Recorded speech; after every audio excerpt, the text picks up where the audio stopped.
The first night in the house, I woke up to the sound of someone breathing right next to my bed. It wasn't loud. It wasn't panicked. It was slow, wet, and deliberate, like whoever it belonged to had all the time in the world. I lay completely still, staring into the darkness, my heart slamming against my ribs so hard I was afraid it would give me away. My bedroom door was shut. I knew it was shut. I always closed it before sleeping. The dogs weren't allowed upstairs at night. And yet, something was there, close enough that I could feel the warmth of breath brushing against my ankle. I squeezed my eyes shut and told myself it was just the house settling. Old houses made noises. Old houses creaked. That's what my dad had said when we moved in. Still, houses don't breathe. The sound stopped suddenly.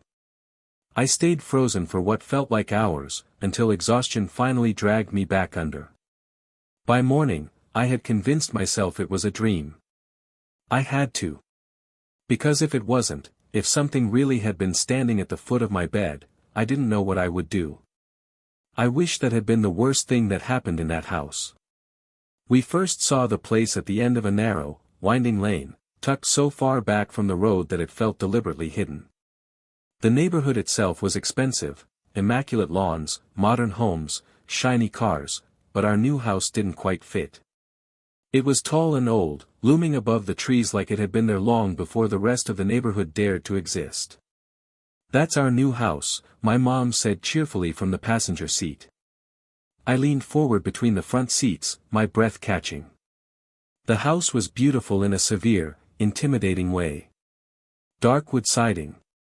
Narrow windows. A wraparound porch half swallowed by shadow even in the afternoon sun. It sat right at the edge of an evergreen forest that stretched back farther than I could see. It felt like the last safe place before the wilderness began. "How did we afford that?" I asked. "Oh, it was a steal," my mom said quickly, exchanging a look with my dad. "We got very lucky." That should have been my first warning. I was 17 at the time. Old enough to know my parents didn't just get lucky with houses like that. We were moving out of a cramped rental with peeling wallpaper and leaky pipes. There was no logical jump from that to this. My younger sister Lena was thrilled. She was 8 and obsessed with having her own room. My little brother Kai, only 4, didn't care much either way. He clutched his stuffed dinosaur and stared at the house silently as we pulled into the driveway. He didn't smile. Inside, the house was even bigger than it looked from the outside. Long hallways. High ceilings. Too many doors. It smelled strange, sour, almost metallic, and no amount of air freshener seemed to touch it. My dad joked about it. "Old house smell," he said. "It'll fade." It didn't. The dogs, Chiefy and Miss Bear, hated nighttime almost immediately. During the day, they raced through the halls, tracking mud across the floors no matter how much my mom cleaned. But after sunset, they changed. They paced. They growled at corners. They barked at walls. The first few nights, we laughed it off. Then Kai started talking to someone who wasn't there. I noticed it through the wall we shared. I could hear his small voice whispering late at night, answering questions that no one else was asking. At first, I assumed he was playing. Kids did that. Until my mom asked him who he was talking to. "My friend," Kai said. "What's your friend's name?" she asked gently. Kai frowned. "He doesn't have one." The room went very quiet after that. My parents whispered when they thought we weren't listening. My dad insisted it was normal. Imaginary friends were normal. Kids adjusted differently. But the dogs didn't stop growling. And neither did that smell. A week after we moved in, I noticed something behind the dresser in my room, a dark stain at the base of the wall, barely visible unless you were looking for it. Brown. Old. Thick, like something had once run downward and dried there. I didn't tell anyone. That night, I woke up again. To breathing. Only this time, it wasn't beside my bed. It was coming from inside the wall. The breathing from inside the wall didn't last long. Just a few seconds, maybe less, but it was enough. Long enough for my skin to prickle and my stomach to twist itself into knots. Long enough that when it stopped, the silence felt heavier than the sound ever had. I didn't sleep after that.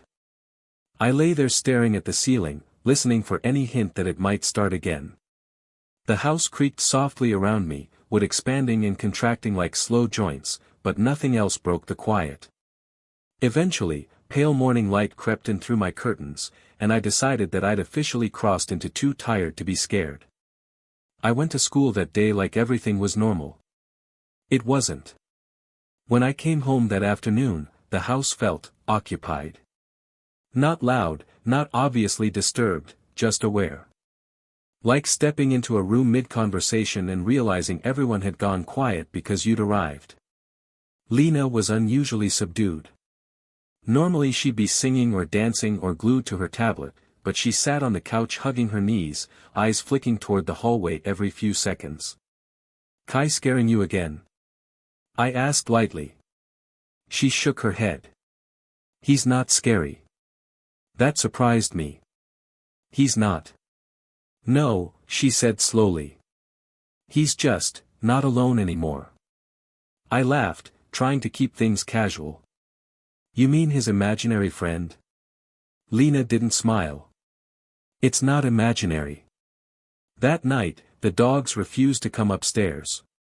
My dad tried bribing them with treats. My mom snapped her fingers and called their names. Chiefy planted himself at the bottom of the stairs, growling low in his throat, eyes locked on the dark landing above. Before we move on, please donate me in the form of subscribe. Miss Bear whimpered and pressed herself against the wall like she wanted to disappear into it. "Fine," my dad muttered. "Sleep down here if you want." The growling stopped the moment he said it. I didn't like that. Sometime after midnight, Lena screamed. It wasn't a startled cry or a nightmare whimper. It was raw and piercing, the kind of scream that bypasses thought and hits pure instinct. I was out of bed before I fully woke up, heart pounding as I ran into the hall. Her door was open. She sat upright in bed, frozen, pointing at the far corner of her room. Her eyes were wide and glassy, tears streaming down her face. "There's someone there," she whispered. I followed her finger. At first, I saw nothing. Just darkness pooled unnaturally deep where the walls met, like the light refused to touch it. Then, maybe because my brain wanted to make sense of it, I thought I saw movement. A shape. Too tall. Too thin. I felt my throat close. "What do you see?" my mom asked behind me, her voice shaking. I started. The light snapped on. The corner was empty. My dad searched the room, checking behind the door, the closet, under the bed. Nothing. No sign anyone had been there at all. But I noticed something new when the lights came on, dark streaks near the baseboard in that same corner. Old stains. The same kind I'd seen behind my dresser. "It was just shadows," my dad said firmly. "This house messes with your eyes. Everyone's on edge." Lena slept in my room after that. Kai slept through the entire thing. That should have scared me more than anything else. The next morning, I asked Kai about his friend again. This time, he didn't smile. "He doesn't like when you talk about him," Kai said. "Why?" I asked carefully. Kai shrugged. "He says it makes him harder to hear." A few days later, groceries started going missing. Not in obvious ways, nothing dramatic like entire bags gone, but small things. Bread slices disappearing faster than they should. Milk running out overnight. Leftovers shrinking. My mom blamed growth spurts. My dad blamed bad math. I started locking my door at night. It didn't help. I woke up one morning with dirt on my bedroom floor. Damp, dark smears leading from the wall to the foot of my bed. The smell was stronger there, thick and sour, like rotting metal. I scrubbed it away before anyone else saw. That afternoon, I moved my dresser. Behind it, the stain had grown. That night, Kai came into my room holding his dinosaur, eyes red and swollen. He came back, he whispered. My chest tightened. Who? My friend, he said. But he's not nice anymore. Where did you see him? Kai pointed, not at the wall. At the vent. I stared at the vent for a long time after Kai pointed at it. It sat low on the wall, rectangular, painted the same dull off-white as the rest of the room. The metal slats were dusty, dark inside, and faintly damp around the edges like condensation never fully dried there. Are you sure? I asked, forcing my voice to stay calm. Kai nodded. His fingers tightened around his stuffed dinosaur. That's where he talks from now. I swallowed. What does he say? Kai hesitated. Then, very quietly, he says he's tired of hiding. That night, I couldn't sleep. Every small sound made my muscles tense, the house settling, the wind in the trees, the distant hum of traffic. I kept my eyes open, watching the shadows crawl slowly across my walls as clouds passed the moon. Sometime after midnight, I heard it. Scratching. Not loud. Not frantic. Slow and deliberate, like fingernails dragging lightly across wood. It came from the wall I shared with Kai. I sat up, heart hammering. The scratching stopped. Then came breathing. Not inside my room this time, but close. Close enough that I could feel it vibrating faintly through the wall. I pressed my ear against the wood before I could stop myself. There was a hollow space behind it. A large one. The next morning, I told my parents. They didn't take it well. My mom went pale. My dad laughed too loudly and said stress did funny things to people. He reminded me, again, that the previous owner's tragedy had been investigated. That no one could be living inside the walls of a house without someone noticing. I didn't argue. Instead, I started paying attention. I noticed how the vents were placed oddly, never lining up quite right from room to room. I noticed that some walls sounded hollow when I knocked on them while others felt thick and solid. I noticed the way the dogs refused to go near certain sections of the house, especially at night. And I noticed something else. Mud. Not tracked in from outside, this was different. Darker. Wetter. It appeared near vents, beneath baseboards, sometimes even in rooms no one had entered that day. When I followed one of those muddy smears, it led me to the pantry. The door was ajar. Inside, several cans were missing.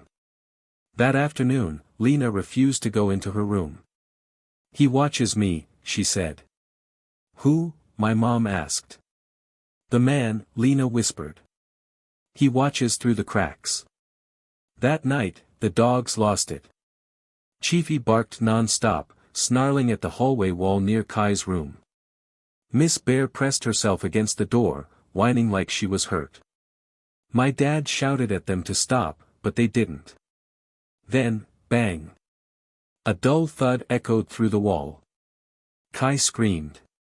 We all rushed into his room. He was standing on his bed, shaking, pointing at the vent. He's mad. He's mad because I don't talk to him anymore. The vent rattled. Just slightly. My dad stepped forward, fury flashing across his face. That's enough, he snapped. This ends now.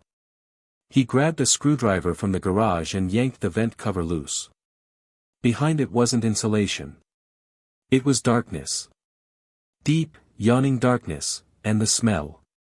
Sour. Rotting. Alive. Something inside shifted. My dad froze. From the darkness, a voice whispered, not loud, not rushed, but amused. So loud in here lately. My dad stumbled back, dropping the screwdriver. I grabbed Kai and Lena and pulled them out of the room as my mom screamed for my dad to shut it. The vent cover clanged back into place, but the whispering didn't stop. It followed us down the hall. It followed us into the living room. And when the house finally went quiet again, we all knew something we hadn't wanted to admit before. The house wasn't haunted. Something was living in it. And it knew we'd found it. After the night my dad opened the vent, nothing happened for 3 full days. No scratching. No whispers. No breathing in the walls. That silence was worse than anything that had come before. My parents convinced themselves it had all been hysteria. Stress. Lack of sleep.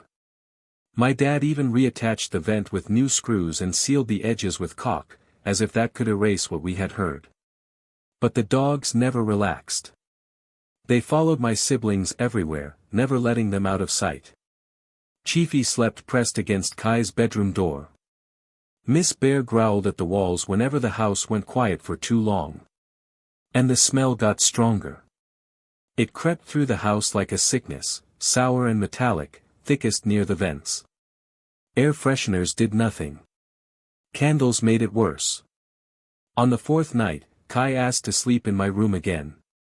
"I don't think he likes you," Kai whispered as he climbed into my bed. "That's okay," I said, though my stomach twisted. "I don't like him either." Kai stared at the ceiling. "He says you're the reason." "For what?" "For making him hungry." I didn't sleep. Sometime around 2 a.m., Miss Bear started whining outside my door. I cracked it open just enough to look into the hall. She was staring at the wall. Her hackles rose. Her lips curled back in a snarl. Then the wall knocked back. 3 slow taps from inside. Kai gasped. I slammed the door shut and locked it, heart pounding so hard it hurt. Before we move on, please donate me in the form of subscribe. We stayed there, backs against the bed, listening as something shifted behind the walls, slow footsteps, dragging sounds, the faint scrape of fingernails on wood. Then came laughter. Low. Wet. Too close. The next morning, my mom found muddy footprints in the kitchen. Bare footprints. They ended at the pantry. This time, entire shelves were empty. My dad stopped pretending after that. He called a contractor to inspect the house, claiming there might be an animal infestation or structural damage. The man arrived that afternoon, cheerful and unaware, tool belt slung over his shoulder. He didn't last 10 minutes. We heard the scream from the living room. By the time we got there, the contractor was pale and shaking, backing away from a wall near the stairs. "There's space in there," he stammered. "Way more than there should be. And something just moved." He left without taking payment. That night, the power went out. The house plunged into darkness, thick and suffocating. My dad cursed and went for the fuse box while my mom herded us into the living room with flashlights. That's when the vents started opening. Not all at once. One by one. Metal creaked. Screws popped loose. Covers shifted outward as if pushed from behind. Kai started crying. "I'm sorry," he sobbed. "I didn't mean to make him angry." The whispering returned, slithering through the walls, layered and overlapping. "You shouldn't have told. You shouldn't have listened. He's hungry now." Something slammed against the wall behind us hard enough to rattle the picture frames. Plaster cracked. Dust rained down. My dad ran back into the room, face drained of color. "Get the keys," he shouted. "We're leaving." The front door wouldn't open. The handle rattled uselessly in his hand. From the wall behind us came a new sound. Breathing. Right behind my ear. "Too late," the voice whispered. The front door finally opened when my dad slammed his shoulder into it hard enough to crack the frame. Cold night air rushed in, carrying the scent of wet pine and asphalt, clean smells that almost made me cry. We didn't grab coats. We didn't grab shoes. My mom scooped Kai up, I pulled Lena by the hand, and we ran barefoot down the porch steps as the house screamed behind us. I don't mean metaphorically. Wood groaned and snapped. Something banged violently inside the walls, racing to keep up with us. The porch light flickered once, twice, and then shattered, raining glass down behind us like punctuation. We didn't stop running until we reached the neighbor's house at the end of the lane. They let us in without questions. The police came. Then more police. Then an ambulance, even though none of us were physically hurt. The house sat at the end of the lane, dark and quiet again, like nothing had happened. Like it was waiting. The officers searched it thoroughly. Every room. Every closet. Every crawl space they could find. They found nothing. No intruder. No tunnels. No broken vents. Just an old house with bad smells and scared kids. My dad lost it. He shouted. He begged them to look again. He dragged an officer to Kai's room and pointed at the vent, insisting they remove it. They did. Behind it was insulation and drywall. Solid. Untouched. That should have been comforting. It wasn't. Because the next morning, while we stayed with the neighbors, Kai asked me a question in a very small voice. Why did he leave? My blood ran cold. Who? My friend, Kai said. He said he'd be back when it was quiet again. We moved back into the house 2 days later. My parents told themselves the stress had gotten to all of us. The police had found nothing. The contractor's story didn't matter, people exaggerated when scared. And most importantly, we couldn't afford to go anywhere else. The house welcomed us back. That's the only way I can describe it. The smell faded almost entirely. The dogs calmed down. The walls stopped knocking. The vents stayed still. It was as if the house had decided to behave. Weeks passed. Then months. I almost convinced myself we'd imagined it all. Almost. One night, I woke up to a familiar sensation. Something sniffing my feet. I froze, eyes wide open, heart pounding. Slowly, I sat up and looked toward the foot of my bed. Nothing. No dog. No shadow. No movement. I told myself it was just a dream. Then I noticed the dirt. Dark, wet footprints on my floor. Bare. They led from the vent, to my bed. I didn't scream. I didn't move. I lay there, staring at them, listening. From inside the wall came a soft, satisfied humming. The next day, food went missing again. That evening, Lena refused to go upstairs. And that night, Kai started talking in his sleep. He says you saw him, Kai murmured, eyes closed. He says that means you're next. I didn't sleep at all. The following afternoon, I was walking the dogs when one of the neighbors finally spoke to me. An older man, pale and nervous, standing by his mailbox like he'd been waiting for this moment. You live in that house, he said. Yes, I replied cautiously. He swallowed. Did your parents tell you what really happened there? I told him what we knew, that the father had killed his family and himself. The man shook his head slowly. That's not what happened, he said. They never found the father. My stomach dropped. He killed his wife. His kids, the man continued. But he was never found. Some of us think he never left. We think he learned how to stay. I ran home. When I burst inside, the house was silent. Too silent. Kai. I called. No answer. Lena. Nothing. I followed the sound of breathing. Down the hall. To Kai's room. The vent was gone. And the wall behind it was open. I stood frozen in the doorway of Kai's room, staring at the hole in the wall where the vent used to be. It wasn't a small opening. It wasn't something a child could have pulled apart.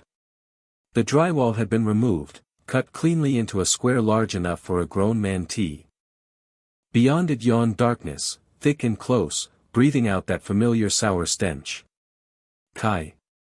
I called, my voice barely holding together. No answer. My heart pounded so hard it made my ears ring. I forced myself forward, peering into the opening. The inside of the wall wasn't packed with insulation like it should have been. It was hollow. Wide. Reinforced in places with crude wooden supports. A passage. Something scurried deeper inside, the sound wet and hurried. "Lena!" I shouted. Still nothing. I didn't think. I didn't plan. I just crawled in. The space between the walls was tight but navigable, packed earth beneath my hands, splinters biting into my palms.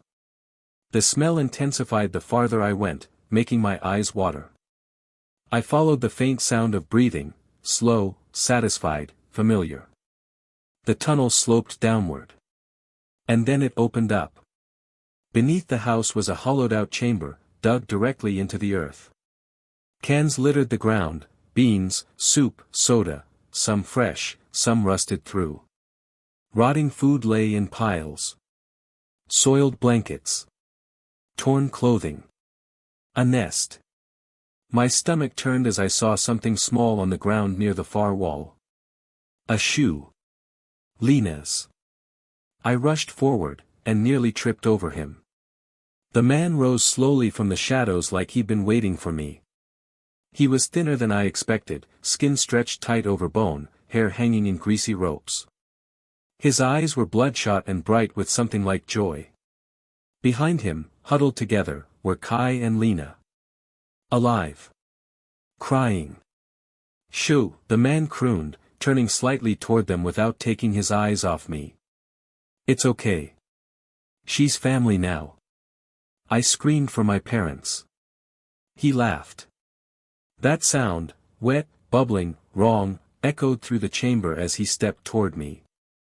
I backed up, slipped, fell hard onto the dirt.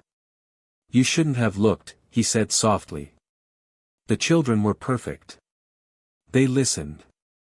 They understood." He lunged. A gunshot cracked through the space, the man jerked violently and collapsed into the dirt inches from my face. More shouting followed. Flashlights. Boots. Hands pulling me back, dragging Kai and Lena away from the hole as police flooded the tunnels beneath the house. They found everything. The passages. The den. The food.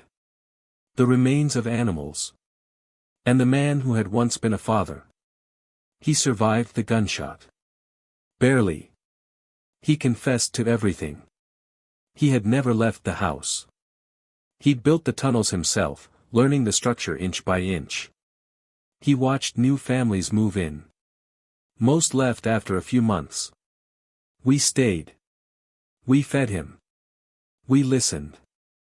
The house was condemned within a week. We moved the next day. Far away. New city.